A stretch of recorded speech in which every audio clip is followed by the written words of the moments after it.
boy C608, Mr. GM2 himself, better known as Way Up 60.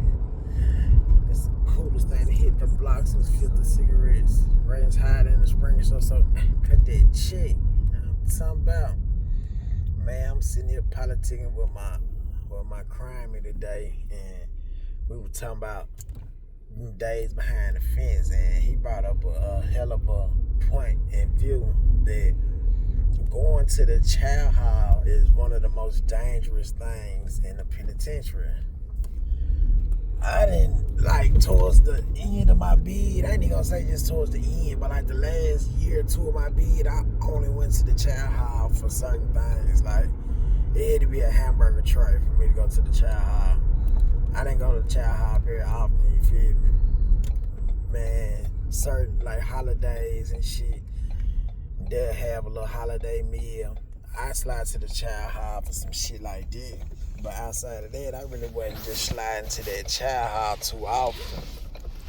Because that chow hall dangerous.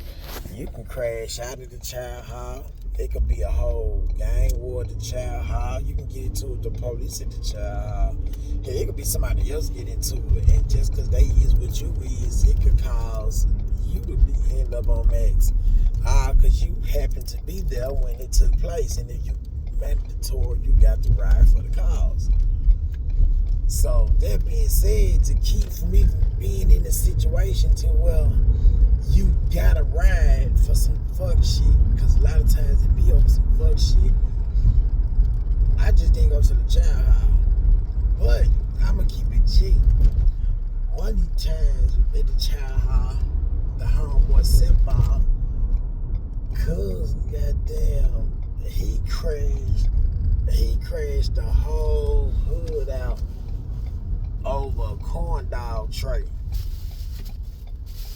So over a corn dog tray, he crashed the whole turf out. And motherfucker, I give y'all the story on that, how he did that shit. He tried to double back in line and get him another tray, and he ain't supposed to. You feel me? Double back in line, police caught him. Man, him and the police get to tussling over the tray or whatnot, and you know the homies ain't going to let nobody put hands on a homie. You can fuck with the law or not. So everything just kind of went south real quick. You feel me? And it crashed everybody out. But it's been times in that chow hall, man, to well, you feel me? You know, anybody who been in this situation, then y'all understand when you go in a chow hall. If you ain't been in this situation, I hope you never go through this situation. But the chow hall is the most segregated part of the penitentiary. Because in that chow hall, you feel me, it's to each his own, you feel me? You got the blacks sit with the blacks, the whites sit with the whites, you got the Mexicans sit with the Mexicans, you feel me? But then you also got separation within the color spectrum. So you got this organization got this type, this organization got this type, this organization got this type.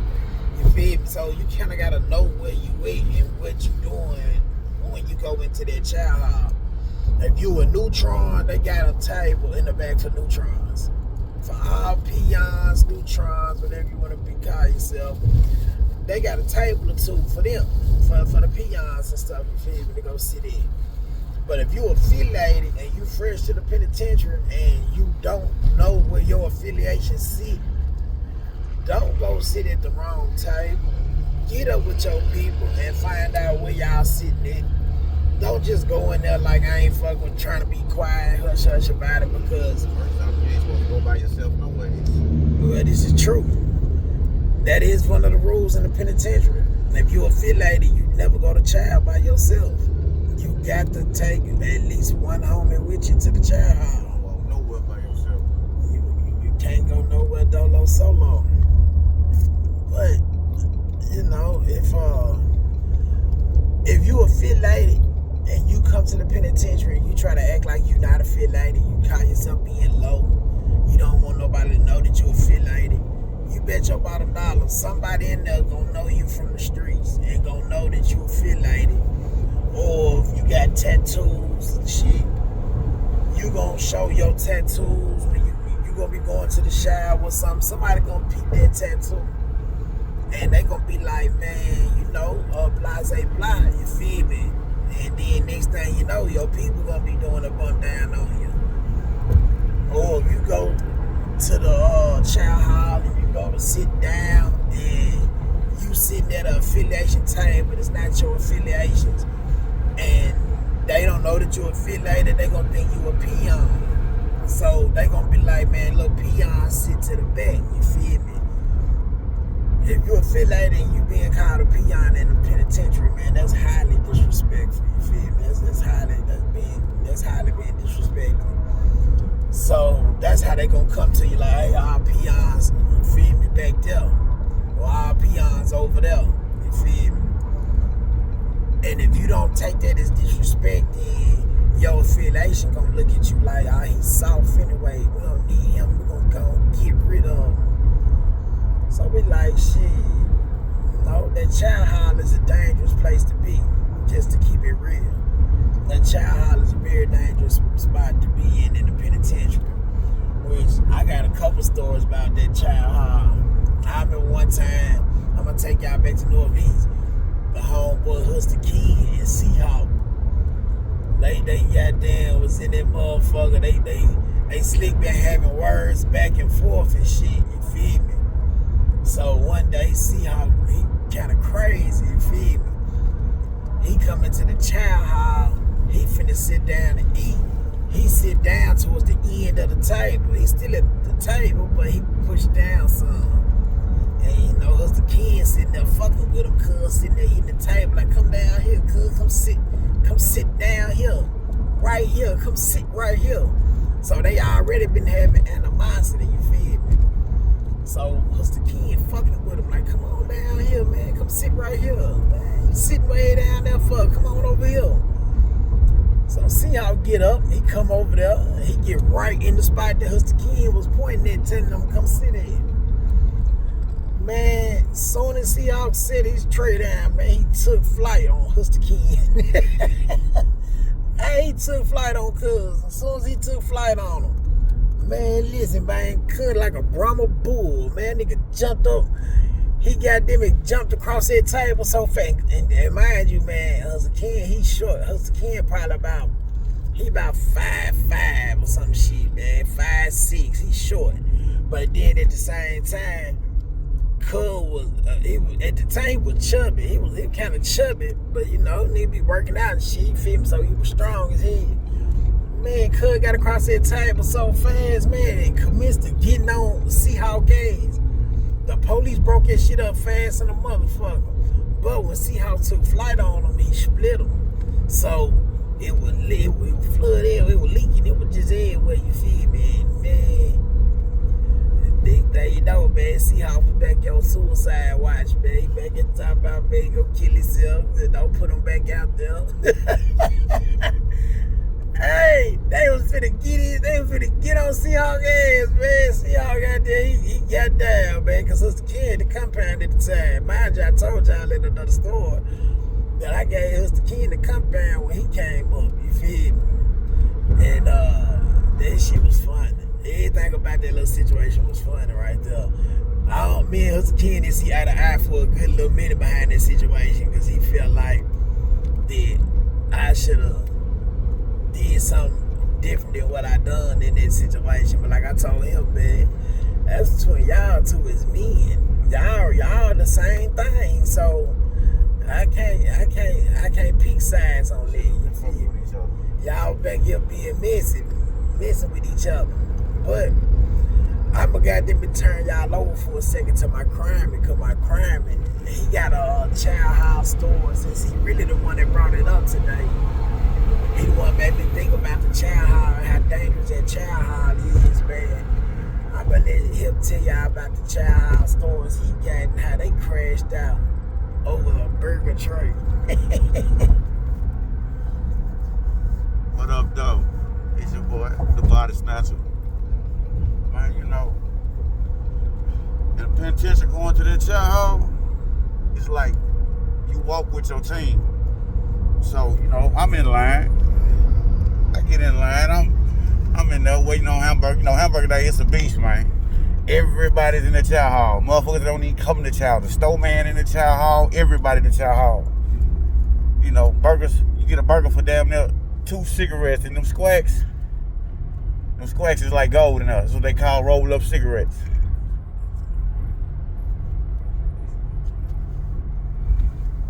And at the end of the day, I'm in line. A few of the, gangster disciples come in, and they cut past me and a few of the homies and get in front of me. By the time I get to the window, they run out of burgers. They hit my tray with a chicken patty. I'm pissed. I smacked the chicken patty up out the window. It land on one of them niggas' table.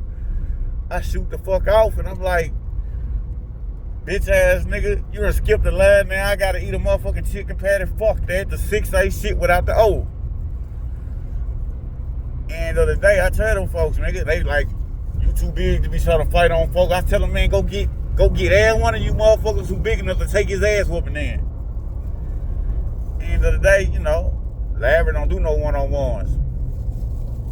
So I get in the pod, I took my one-on-one, took off on the one who had the pod. I had to force their hand. Force them to take the one. At the end of the day, it is what it is. But that child, quickest way to lose your life, man. You better hope you got a fat ass commissary sack and stay up out that bitch, to be honest. That's the best thing you can do. Or have you a kitchen man. I ain't even telling. See, I ain't even get a chance to tell y'all about the kitchen mind. You got to have your kitchen mind in the penitentiary. There's one thing, personally, I feel like you need when you go to the penitentiary. It's 3 things you need when you go in there. You need a laundry man, you need a kitchen man, and you need a barber. Them the 3 things you need when you get in there. You got to have you a laundry man because you don't want to send your clothes out to get washed, group wash. I can't stand the group wash. I can't stand that group wash shit. Look like you got washed in a baseball field. So I'm a firm believer in having a laundry man. That way you can get your shit done. You feel me? The proper way where they can wash it. You feel me? Fold your shit. They use they use bleach and shit. They when you got your laundry man, your shit getting done right. You gotta have you a kitchen man because with a kitchen man, that's how you gonna get the exclusive shit. You gonna get the shit that you feel me, like say on burger night, all the extra burgers and shit. Back when a nigga first got in the penitentiary, they was still having real food and shit. So a nigga was getting the real eggs and shit. Motherfuckers was getting the real hamburger meat. So niggas getting back to the unit and cooking this shit up in the microwave or cooking this shit up, man, using a hot plate and shit like that. So you need that kitchen man. It's a beast with your meals though. You can make noodles, burritos. Yeah, you can definitely get off when you got you a kitchen man. You can get off the right way, especially if you got a kitchen man that can go into the kitchen and use that oven. Cause then the penitentiary pizzas and shit, they come way better. You feel me? They become way better than the other ones. Motherfucker don't miss it, but hey, it's a real meal enough. Yeah, nigga, do not miss this shit at all. Do not get it twisted, man, by these stores, man. A nigga don't miss this shit. I don't even like thinking about this shit, but at the same time, that's what my audience want. So I'm gonna get over there. That's keep a nigga humble out here. Remember where he came from too, and not to get back in that bitch. Then the reason I say you need a barber, which I feel like everybody need a barber and shit. You wanna knock you a female in there, man. You're around men all day, every day, man. You feel me? You can't lose yourself completely. You can't become all the way just savage and then running around, just face all fucked up, head all fucked up, goddamn clothes wrinkled and shit.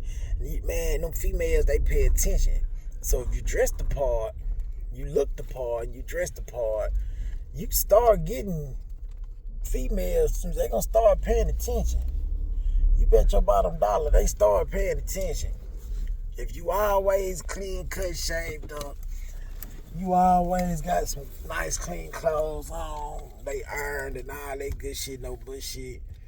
They street oil. They pay attention. Oh yeah, you gotta have a Muslim brother in there that keep all the good fragrances, all the good oils and shit. Y'all gotta excuse the beeping that's going on, man. That's me backing up, gotta go to the mall real quick. But man, that's y'all story for now. I'm gonna tap back in a little bit later, man, and I'm gonna give y'all some holiday stories since it's holiday season, man. Thanksgiving to be exact. And I'm gonna give y'all a story about old Thanksgiving one day. Okay, One of these Thanksgiving meals. But man, it's your boy C60 Mr. Gentle himself, been on his way up 60. Y'all talking about, hey man, y'all like the story, ring that bell, stay notified, like, comment, subscribe. You feel me? Check in. He would hit my car, nigga. Let me get about here.